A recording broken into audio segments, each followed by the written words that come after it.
Hi, I'm Tyro Man. I'm at Northeast Comic Con in Wilmington. I'm talking with Bill Diamond. How you doing, Bill? Good. How you doing? How's everything? You Good. guys having fun here at Comic Con? Yeah, I'm having a good time. Yeah. So you're a professional puppeteer. Yeah, I have a hand in it. Okay. Now, when did you get started in that business? Looks like you did work with About Jim 40 Henson. years ago. Yeah, I was only 2. All right, just check.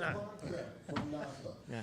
So did you start with Jim Henson? Well, I or- started doing puppets and TV before that, and joined in and out over the years with Jim and Johnny Henson and I were old friends, and I did my thing, they did their thing, so we did wind up doing a lot of in and out stuff over the years. Now, what character have you created that you kind of like the best, or is there a few? I can't answer that. Pick your child. I can't answer that because they're all behind me, Okay. and if one of them hears it, the other one's going to be mad at me. Okay. So when I'm asked that question, I can't answer it. And we're by her, and if it's not her, we're lunch. Right. So what show? So what are the other shows you worked on? You worked on Philo Walk and Well, at Henson's, it was whatever was going on, okay? But I've created the shows Dr. Rock's Dinosaur Adventure, which was on Fox, have built the Plants and Done Little Shop on the tours. We have done Monster TV, which is on now. And we have created lots of TV and characters for commercials, TV shows, countless things. Countless things. I mean, so it was hard to remember. I mean, I was walking here past the Back to the Future car, and I was like, oh yeah, I forgot I did the ride. So, you kind of lose it. I keep a picture book over there, mostly for me to remember and for fans to be able to see what we've encompassed over all these 40 years. what is the fan favorite? Like when people come up, they want to ask you about this character, or that character. Is there one character that sticks out that a lot of people ask you I about? think most people don't really ask about the character. They all want to know what Jim Henson was like. Okay. And, as if you find here with the talent from other Henson projects that are here, like Farscape Gigi or from Sesame Street or Bear in the Big Blue House, you'll get the same thing, that Jim was, just a visionary and was incredibly a fantastic guy. So he must have been fun to work with. Yes, he was. I mean, he really liked the fact that, whatever you did, he always was very interested in what you were doing. What are the challenges of being a puppeteer? Well, keeping your arm up for a very long time, that's the main thing. And lip sync, there's a lot of things. Over the years, it's second nature to us now, but, in the beginning, that's really it is. It's the craft, the talent, bringing this character alive so that we disappear. Now, would you say there's sort of a resurgence in interest in puppeteering? Because I know they're bringing back the Muppets on TV and. Well, I think there's a resurgence. I don't think it really went away. I think people try things with digital, but the practical world is coming back. I mean, they used puppets in the new Jurassic World. They've used puppets in a lot of things, and I think it's coming back to television, because it's an instantaneous media. Puppetry will never be replaced. It's one of the oldest art forms next to art itself, drawing and painting. So I don't think you're ever going to really ever see it go. It goes back centuries. Now, the big project you're working on now is that Monster TV channel. Is that an internet show? Monster TV, and right now we're in the midst of creating a motion picture studio called Legends Pictures Studio in New York. So we're busy on this whole project. Cool. So what advice would you give to somebody who wants to start getting into puppetry? Well, learn what you can. Get books, whatever. There's one of the best places that if you get into is go to the Stan Winston School of Character Arts. It's an online school. You'll learn a lot of great details from a lot of professionals in there. I did a class, and there's many other ways of going and learning, this craft. But there's museums, the schools, colleges, all kinds of places. Now, you create a lot of the puppets that you work with? Everything that you see here is created by us, yes. How much process goes into the creation? Like, how long does it take to create a puppet? Well, that's a hard thing to say because, first of all, it depends on the character. You know, it could be a simple puppet, it could be pretty quick. It could be something complicated, or like we just did this big T-Rex for this show. I mean, it was 3 or 4 months worth of design and building. So it really depends on what we're doing. So do you have a website if people want to check you out? Or, Yeah, you can go to BillDiamondProductions.com. Well, we want to thank you for your time. It was awesome to meet you and talk to you, and I love all the puppets. Great. I just want you guys to have a good time, right? Yeah, right, Okay. great. Thanks again.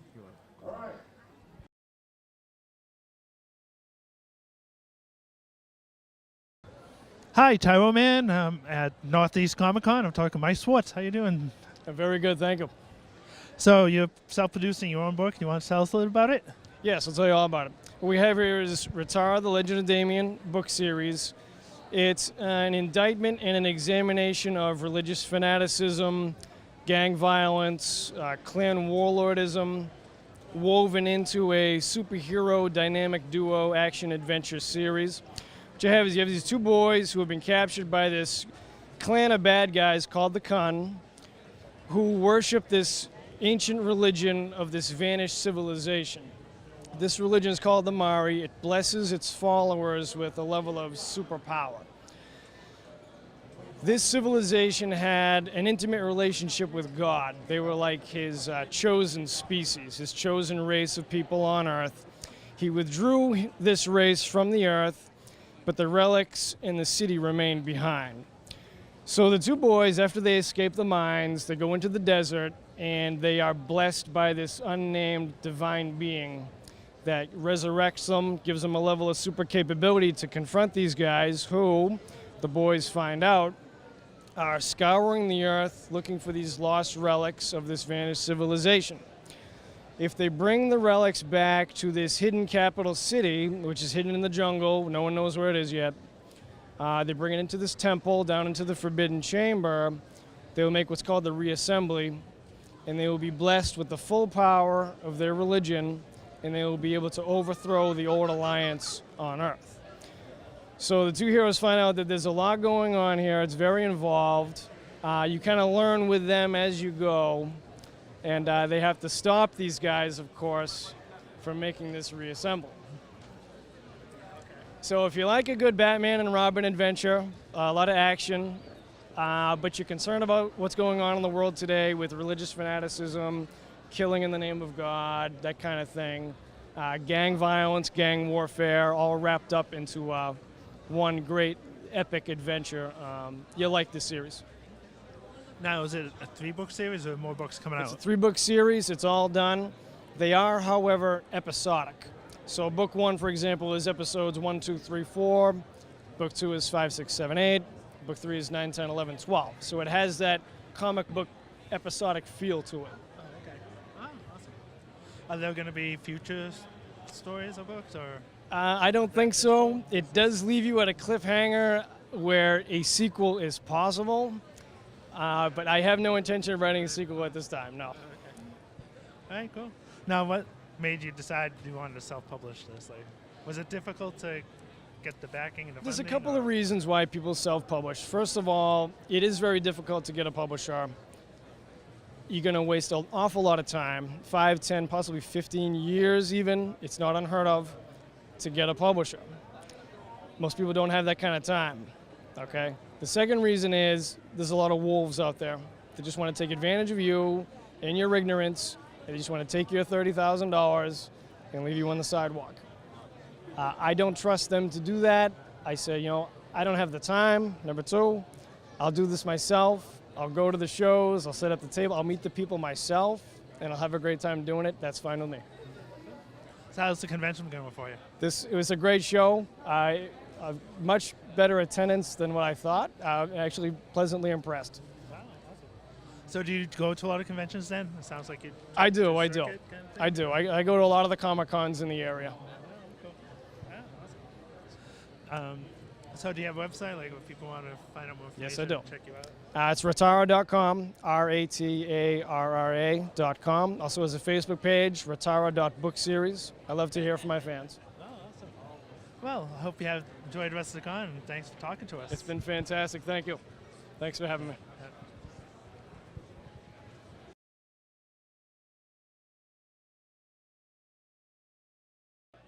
Hi, I'm Tyro Man. I'm at Northeast Comic Con. I'm talking to Tom Dunlop. How you doing, Tom? I'm very well, thank you. Very good to see you. Yeah, it's great to be here. So you were in the first Jaws movie. I was an extra in the first Jaws film. I was one of the teenagers in the second, in Jaws 2. Oh, okay. Can you tell us a little about that character, what he did in the movie? Sure, I played a kid named Timmy Weldon, and I was a year-round kid on Martha's Vineyard who was one of a group of teenagers who all went out sailing together. I don't know if you know the movie American Graffiti, where all the kids all cruise around in cars. Well, we all cruised around in sailboats. And on this one particular occasion, we're out sailing, and lo and behold, yet again, we get hit by a great white shark and have to fight for our survival. So that must have been a lot of fun doing that film. It was an awful lot of film. It took an awful long time, just like the first Jaws. The film took far longer to film than they expected, and it was much more expensive. And in part, the reason for that was because they were much more ambitious about what the shark was supposed to do. They felt they had to give you more than you saw in the first. So the shark in the second movie is attacking helicopters and attacking water skiers and that sort of thing. So, and it's also very hard to film sailboats. It's hard to do that. So it took a long, long time. But yeah, I considered it to be a great adventure in my young teenage life. Now, I remember in the first film they said there was mechanical problems with the Jaws and stuff. Was that all taken care of for Jaws 2? No, in fact, in the second film, we had problems also. I think they redesigned the sharks and how they worked a bit. But again, because they wanted the sharks theoretically to do more, and because anytime you put machinery, which these sharks were, they're machines, into salt water, you're facing the problems of corrosion, you're facing the problems of the tide, you're facing storms, and it's never easy. It's never easy. So just because they wanted to do more meant, I think, that they had, in some respects, as hard a time.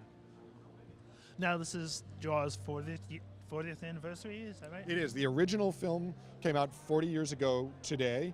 Jaws 2 came out 3 years later. So what kind of things are going on for the 40th? Anything? Well, from everything that I can tell, there's a gigantic amount of stuff happening here at this festival. Susan Backilinie is down there. She was the victim in the first film. They have a number of people who were involved either in the production or in the art design of the film. So they've come here to celebrate that.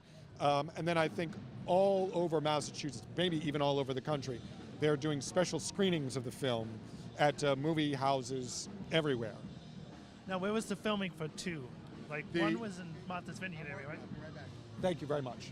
Ask me the question again. We'll start over again. Okay.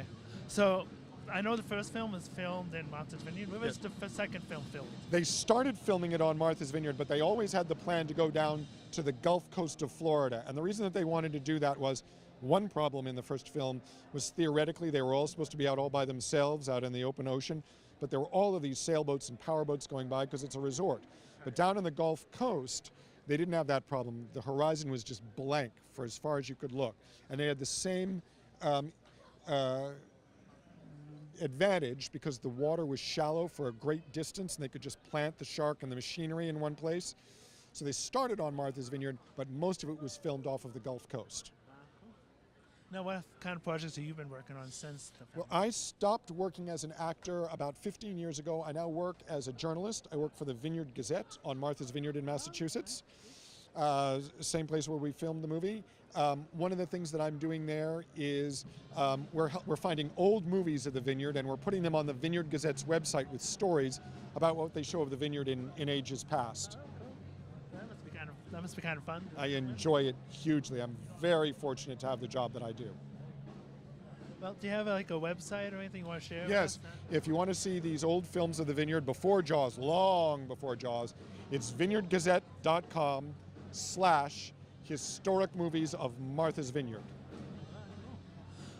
Now, are you going to be going to other conventions? Is this doing sort of like a tour? This was the very first one that I ever did, 37 years later, and I would very much like to do it. There's going to be a book that's going to come out about the making of Jaws 2, and I hope that my fellow cast members and I will help be able to promote that. Oh, that'd be great. Yeah. All right, cool. Well, we want to thank you for your time. Thank you very much. right, Enjoy the cool. rest of the convention. You too. Okay. Bye. Take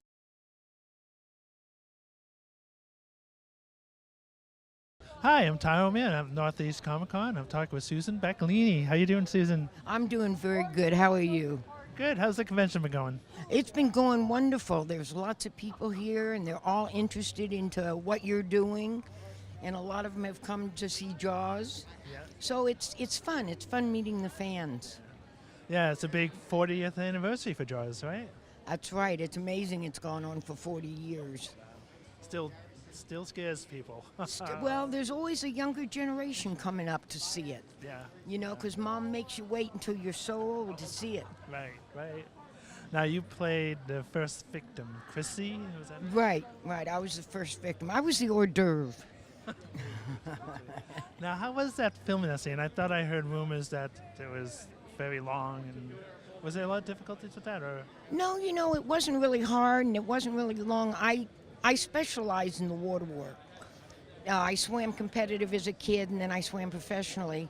So it was really an easy job. The one thing is the water was really cold. Oh, wow. What was that film? Like, I know it was up by the Martha's Vineyard area, so it was in Yeah, the it was ocean. Martha's Vineyard about, I went back, I think, in June of '74. Oh, okay. And that's when they were filming that. Right. No. So how long were you in the water for that scene? Were you in the water a long time for that? Well, Looks yeah. like you were getting dragged all over the place in this scene. I usually spent 2 or 3 hours about 7 different mornings in the water. But after that, man, I was a prune. Now, how did they get the dragging part? Was somebody actually dragging you around doing that, or? Yeah, what they did was they put a pair of cut-off Levi's on me, and they attached cables to the sides and ran them through pilings that were out in the water, and then ran the cables all the way to the beach. And then they had guys with marks in the sand, and they would run back and forth. So actually, I just went for the ride. They had to do all the work. So it was like an amusement ride almost. Amusement ride. Now, what have you done since Jaws? Well, I did 1941, Day of the Animals, and I did a lot of wild animal work. Oh, okay. Like we had the tiger in Apocalypse Now, and we've had lions in Disney movies, and just anything that when they need an exotic animal. Okay. So did you train the animals? Like, Yeah, what was your? Yes, I trained the animals and worked them on set. Oh, cool. Nice. Yeah, So it was you- fun. So what are you doing now? You just going along with the 40th appearances? Well, I do conventions off and on during the year, but basically I'm retired. I live on a boat, and I spend my time out in the islands. Oh, that sounds like a nice. It's a nice Relaxing. retirement. Yeah. So how many conventions would you go to in a year? I probably go to about 3. 3? Three? Oh, it's fun. Now, do you have a website, like people want to check up on you? No, I don't. I had a website for a while, but it just wasn't paying off, so I kind of dropped it. Yeah. You know, after 40 years, a lot of people aren't contacting you. Although, whereas in the conventions, they all come. Right. Because there's several people that they can see at a convention, you know. Right. Cool. Well, great. Well, thanks for talking to us. It was a pleasure to meet you and get a chance to talk to you and hear about the first victim of Jaws. Oh, thank you. It was great talking to you. It was awesome. Thank you. Now I want to see what you look like without your mask. Oh, okay. All right, I'll You shut off got the to cut the cameras. film.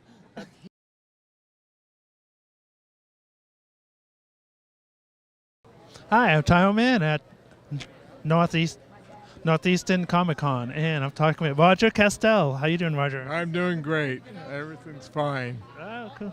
So you're an artist. You did a lot of the art for Jaws and Star Wars? Is that Jaws, right? Empire Strikes Back, other movie posters, and paperback books, and commercial jobs. Everything that you need an artist for an illustration. So how did you get started in that? Oh, when I was a kid, first our neighbor was a comic book artist, And when I was a little kid, I said, wow, I want to do that. And then I evolved, I got older, and I started going to school and learning to paint, and I loved painting, that part of it. And and then I turned to illustration after school, after art school. So this being the 40th anniversary of Jaws, I want to ask a little about the Jaws picture. Did you come up with that concept, or did they come to you and say what they want, or how does that whole thing works out? Oscar Distel, the publisher of Bantam Books, it was had the hardcover book, and he gave me the book, and he said, read this, I think it's going to be a wonderful bestseller.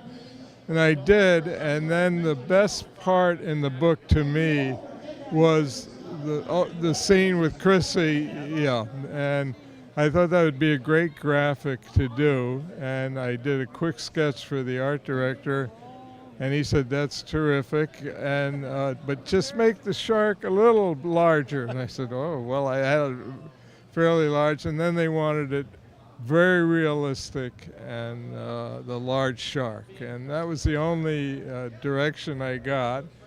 And after that, I turned it in, and then a year later, the movie company, when Jaws was coming out, wanted to use it for the movie. So it was a paperback cover first, and then the movie poster.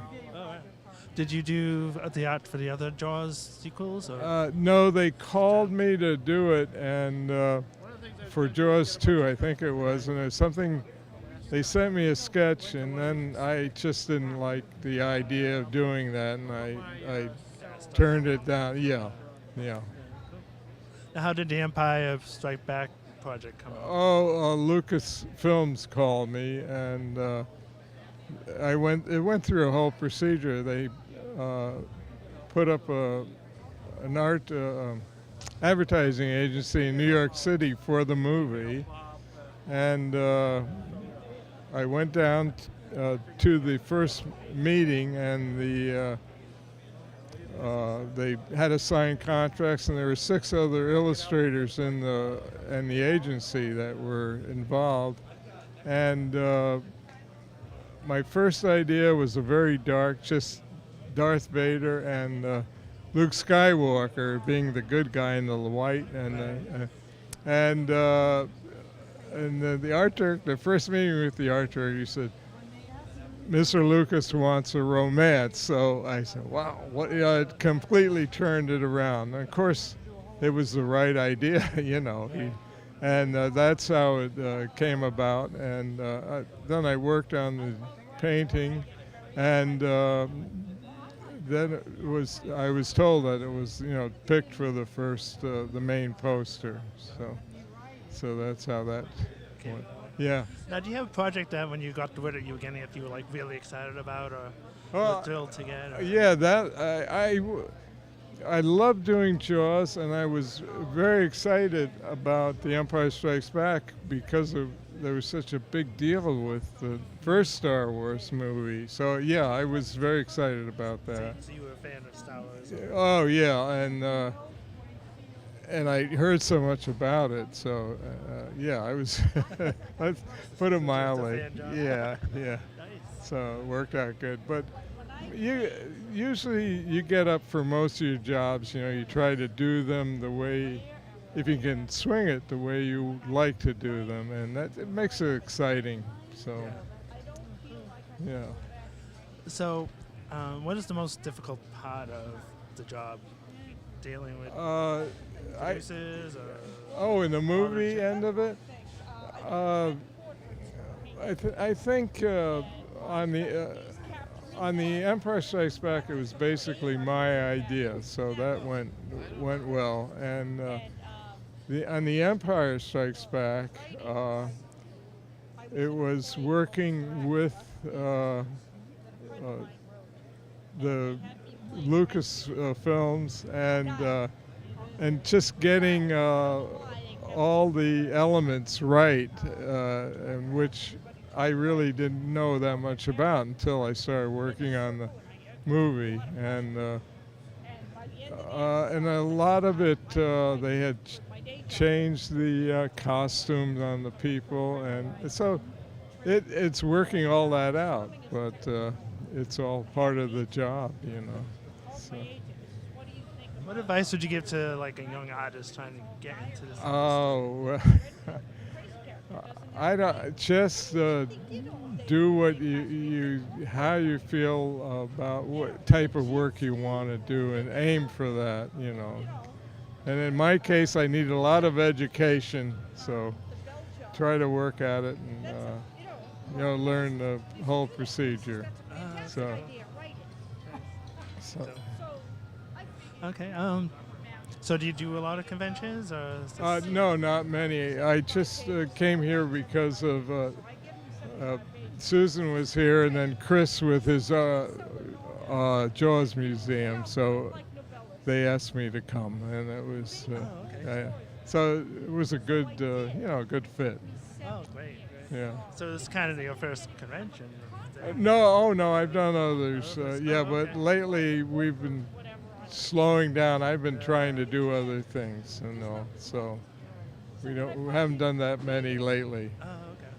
Are you still drawing and doing? Yeah, but I'm doing paintings, fine art paintings, and right now I'm working on a big commission for someone, but it has nothing to do with Jaws or nothing. No, it's just the serious stuff. Yeah, I guess it's all serious, but Right. it's. Now, do you have like a website if anybody wants to? I do. It's rogerkastel.com, and that's my illustration work. None of the paintings I'm doing now is the work I had done before. So, take a look at that. Oh, awesome! Now can people buy prints off of that and stuff? Oh yes, yeah. Very good. So. Well, I'd like to thank you for taking time to talk with us. It's a pleasure meeting you. And great hearing meeting you. about all this stuff. Okay, Awesome. thank you. Thanks again. Thanks a lot.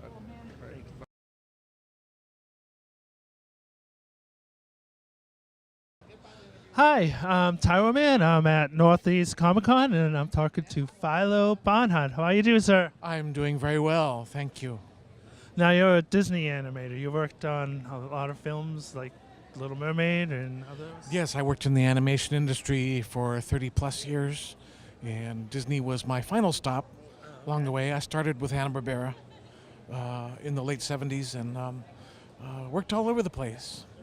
Who did you work on at Hanna-Barbera? Like, we did some resurrection work on the Jetsons, some new Flintstones. We did a Flintstones Christmas special at the time, I remember. It wasn't long that I moved into the character model department to design characters for all the series. And for that I did Smurfs, some Super Friends episodes, Godzilla when we did Godzilla, some of the Popeye shows.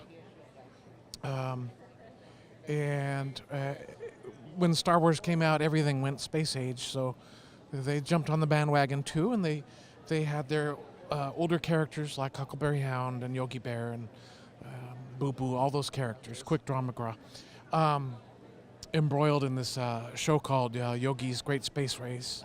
And there was another one called Galaxy Goof Ups where they used the old characters too. And so I was busy doing spaceships and all kinds of things, and I was in seventh heaven because I was a child that grew up watching the original Star Trek from 1966 on. So that's all you talked about in school every day. Was, hey, did you see Captain Kirk, what he did last night? Oh boy, that was big stuff. So I grew up with those wonderful science fiction shows in the 60s, and it rubbed off. So working on those things for Hanna-Barbera, and then later doing Star Trek the motion picture in 1979 was a real treat. And my name was left off. In fact, all our names were left off of the credits. It was in a unit of 4 people. But what made up for it was getting to the wrap party and realizing that the only table left to sit at was Gene Roddenberry's and Majel Barrett's, his wife. And they were waving us over to the table. We had plates laden with food. They were waving for us to come over, and I said to Terry, my friend I was with, do you realize who that is? She says, yes, that's the creator of Star Trek, Gene Roddenberry. So you could have knocked me over with a feather. But we sat down and we realized next to us was Grace Lee Whitney, who played Yeoman Janice Rand on the show. So I was in Star Trek heaven, and I forgot all about not getting a screen credit. But he did tell me during the course of the evening, and I know I'm digressing from where we started, but he said, well, gee, Philo, if it was up to me, you would have had a credit. Yeah, so, but I got to pick his brain a lot that night. It was really wonderful. Now, what did you do on the film? Like, what was the... Oh, on Star Trek? Yeah, the stuff.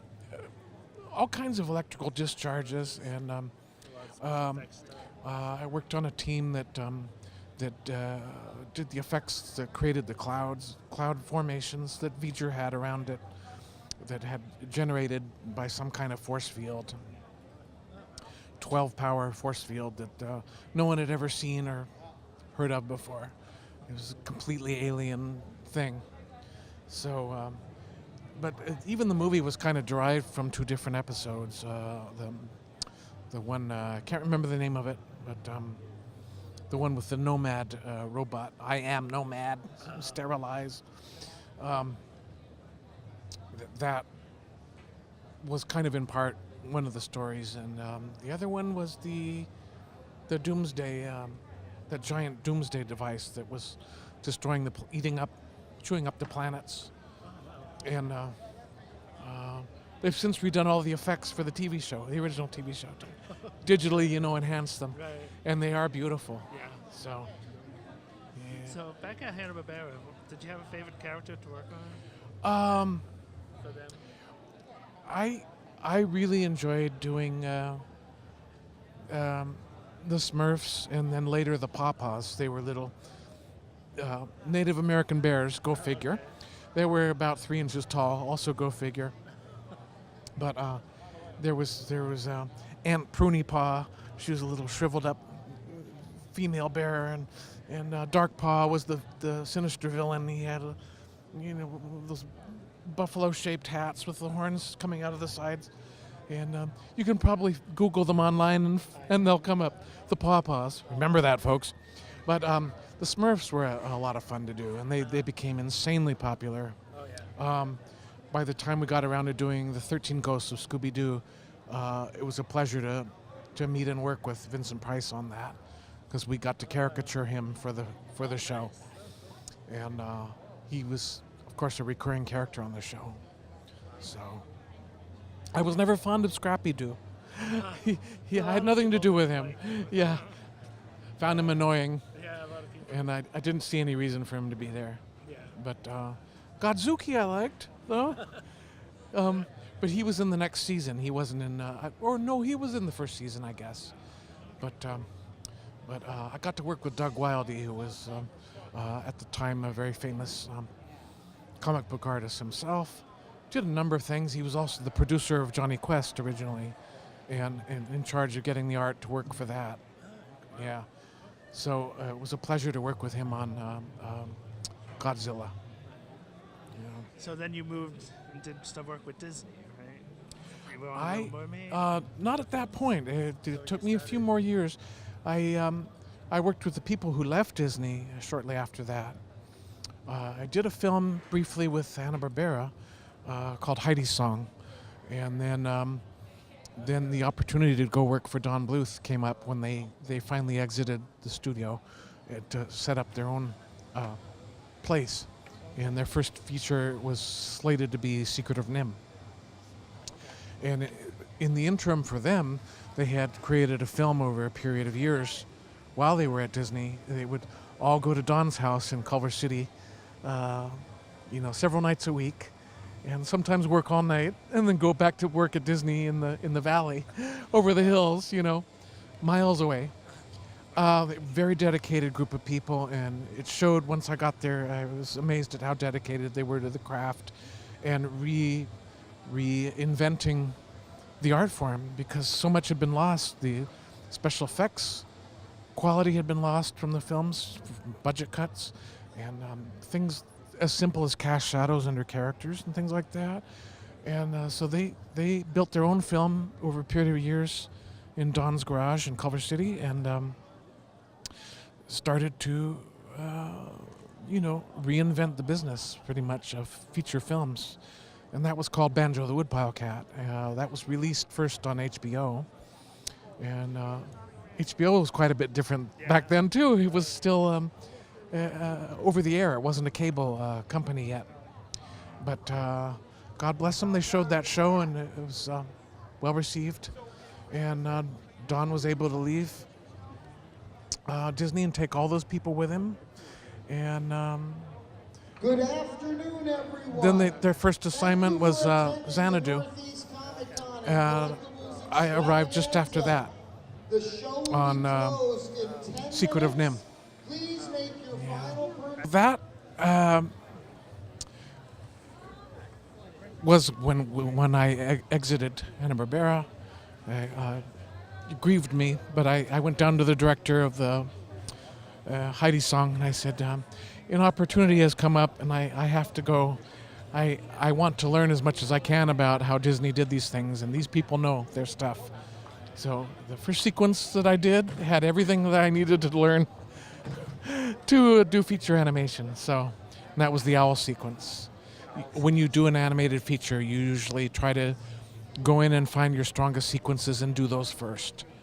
And in the case of Nim, it was the owl. For Mermaid, it was Ursula casts her spell so that Ariel can get her legs. That was the first one we did there. And I recall the second one was her rescuing Eric from drowning. So it's just like shooting live action. You have a location for a set number of days, and you have to shoot everything that happens at that location. And so everything's shot out of order. Yeah. What would you say is the most challenging part of animation? Just getting through the sheer volume of work. You can that many drawings.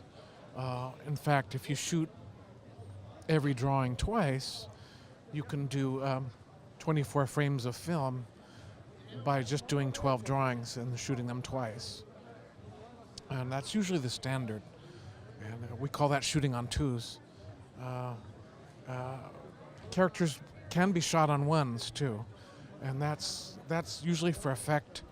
If the character is talking frenetically and they're rapid fire dialogue, you'll do one drawing for one frame. So it's very, very quick. A lot of run and walk cycles. If the background is being pulled behind the character incrementally while they're running in place or whatever on the screen,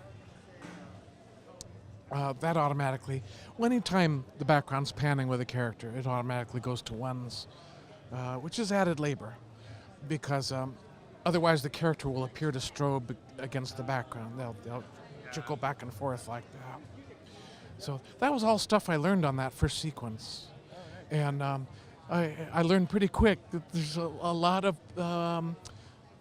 painstaking and labor-intensive work involved as you're sitting there flipping paper all day, like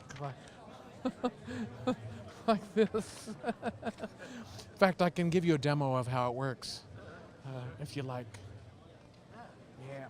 Let's say I'm going to call this number 1.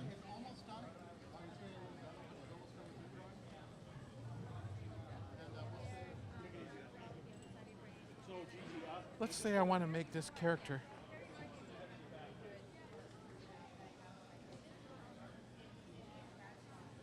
leap in the air here. I'm just going to do a simple character.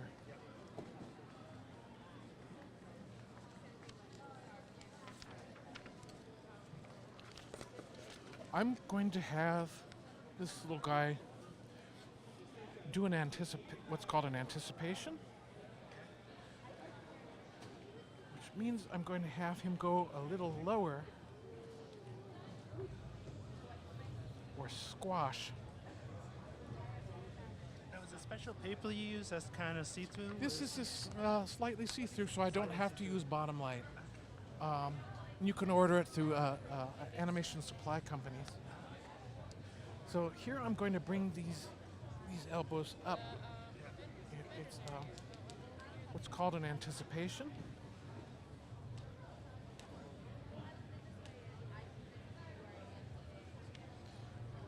I'm going to call this 2. This is just a simple, quick post test. Now I'm going to do a 4. I'm going to skip ahead.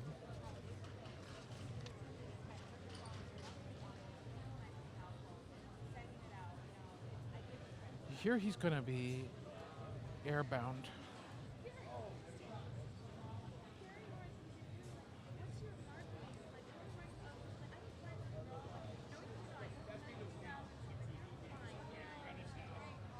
Maybe he's just hopping up and down here for our reasons.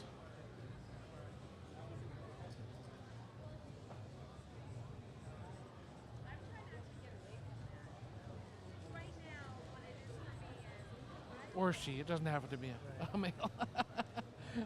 This person.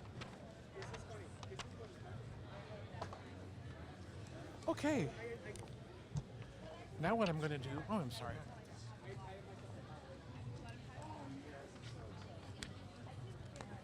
I'm going to put one on top.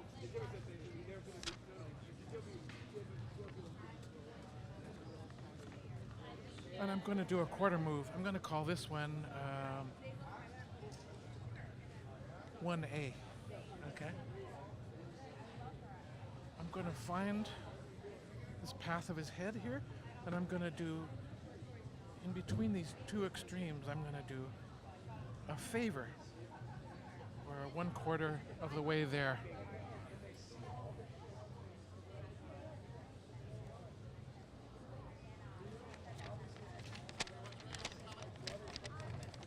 So you can start to see it move a little bit here.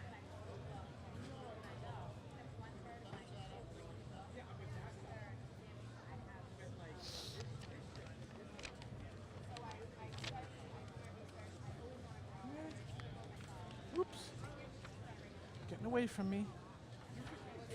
I'm going to put 4 on top. And do 3. Now I can do a direct in between these two.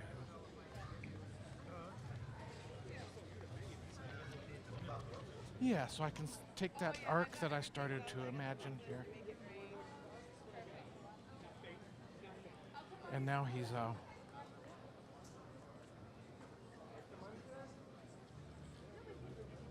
which was the first Disney film? the first one would have been Winnie the Pooh and a Day for Eeyore, which was a featurette. It was a short. That was in '83. That was right after Nim. And then Black Cauldron came after that.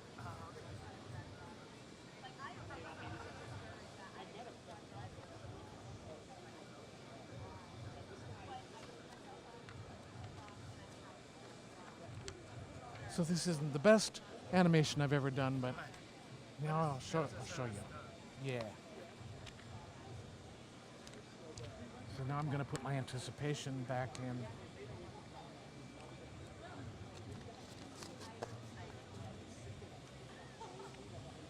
I'm going to place my fingers between here. Before you saw me flipping it to check the action as I worked. Some people animate straight ahead. I like to break the action down. So now I'm going to roll it. So you can see him go into the anticipation and then leap up in the air. And I can just keep him going up and down like that. Just cycle it over and over and over again. That's how it works. Anyway. Now, do you have a website if people want to go up and I'm check currently your on work? Facebook. They can go to Philo Barnhart Artist, and that'll take them to the page that was set up for me. Oh, okay. It has, things I'm currently doing. What are you currently working on? The comic book Comic book? is called Whispers from the Void. It's with Silver Phoenix Entertainment out of Oak Park, Illinois. and which is near Chicago. And it features 4 female monsters, if you will. They call themselves Team Monster, and they're right next to you here on the table. I've been redesigning them. Ah, nice. This is Blythe. She's a 200-year-old ghost. She died on her wedding night, so she's still trapped in her wedding gown. This is Idonia. She's a mad scientist, if you will. Callie is a vampire. And Ruth is a flesh construct, kind of like a Frankenstein lady. So, and you'll be seeing more about them when we do our Kickstarter campaign in August this year. So look it up on Kickstarter and check your Facebook for updates. Yeah. Oh, awesome. Well, thanks for talking to us. You going to be doing other conventions? in the other area? I hope so in the future. Yeah. This is the first time I've been to the East Coast. So. Okay, great. Other than the fact I was down south for 2 years in Florida. Oh, okay. So. All right. Well, thank you for talking to us. We do appreciate it. Thanks again. Thank you very much. Thanks. Okay.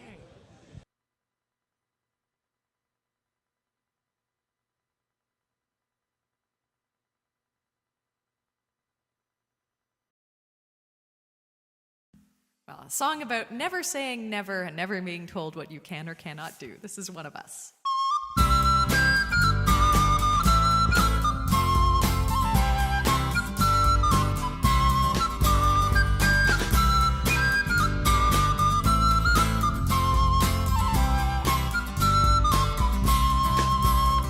Before I got to fighting, or when fighting got to me, I looked to find examples on the field of chivalry, and I saw mighty arms, much stronger than my arms could ever be.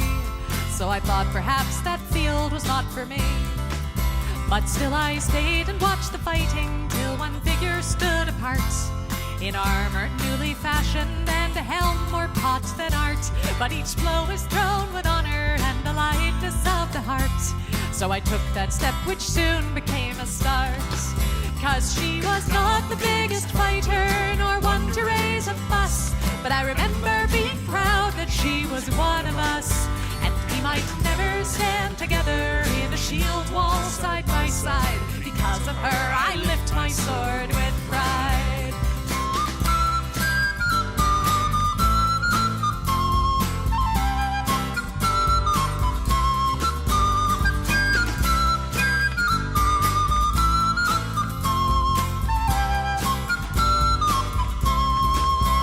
She was ladylike and lively, not the type you would expect, with a braver heart than many and a slot shot to respect. And I guess she'd once decided this was where she'd like to be, and I thought if she could do it, why not?